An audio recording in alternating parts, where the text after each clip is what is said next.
Hello, and today will be a quick video again.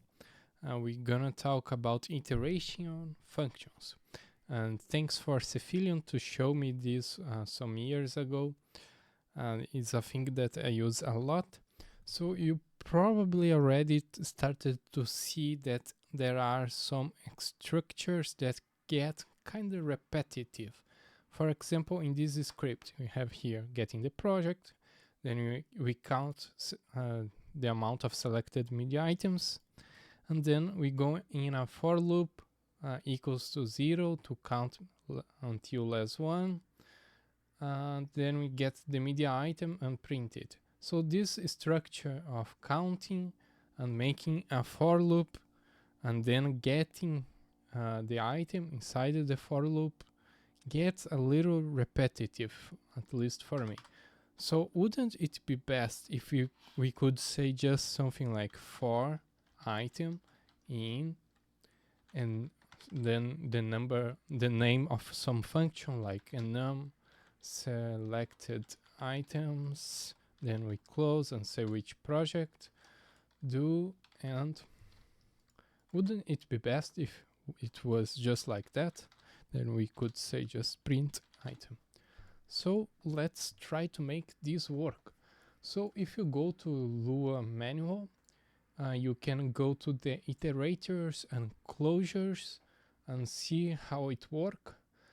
For example, here it gives the example of how you can make a iteration function. Iteration function is like functions that you will use in a for loop, just like we used the ipairs, so for k and v in ipairs, and then table t do, and this is iteration function. It's the same thing we are doing our own function. Okay, now let's try to make then this for loop to work. For this we need to create a function with this name and selected items. You could name whatever you want. I will name this, so function enum selected items, and we want the project, and we will end this. And then what we do? Oh, first we need to declare the variables that we're gonna use. We will use just one, call it I, local I, and we will start with less one. Why less one? Well, we want to start get items at the index 0, okay? So when we start it, we will say I equals to I plus 1, and it will make sense now. So this function will return our factory function, which is a function that don't have any name. We just close it and end it, and then we enter this function, and these functions need to return the item we are getting. So these functions return get, this function return, we need to return our item. So get selected media item, and this function needs the project and the index, which is I. And now of course we need to increase our I. So I equals to I plus 1.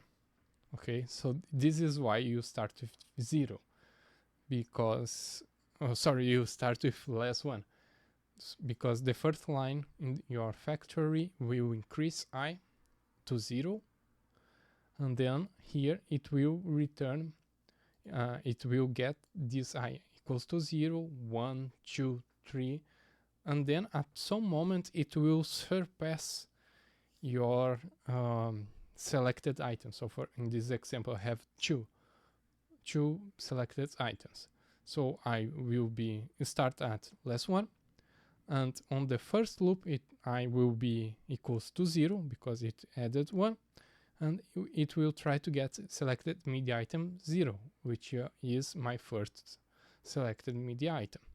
Then in the next for loop it will add 1, so it will from 0 will go to 1, of course, and then it will try to get selected media item 1, which is my second media media item.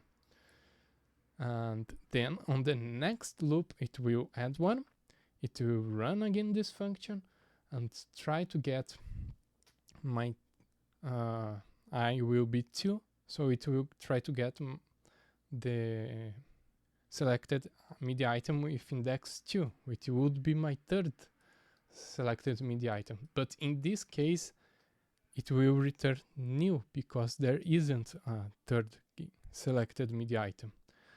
And when these functions return new, it closes the for loop as we saw. So if I print item, let me clear the console.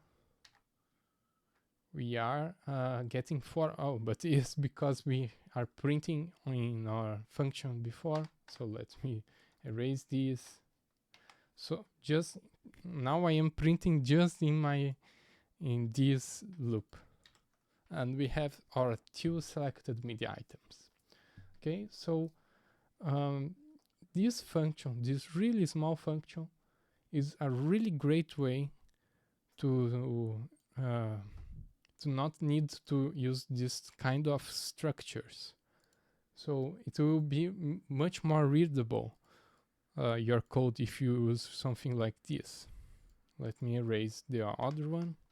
So this is, to me, much more beautiful to read. It's a for loop wanting the item. And you can do this in num selected, these iteration functions for items, for selected items, for tracks, for selected tracks, for projects, and for basically many things that you can get inside Reaper, for MIDI notes, for MIDI CC. Anyway, the list goes on and on. I have already done many of them, as you can see here. And you can see all of these functions if you go to my latest script, or whichever it is. It probably have a range functions file, which has all my functions related to the range view. And there you will saw my iteration functions, and you can get whatever it is there. So yeah, the small video talking about iteration functions. It's a really small thing. I hope it was easy to understand, but it really makes your script much more readable. So thanks, and see you later.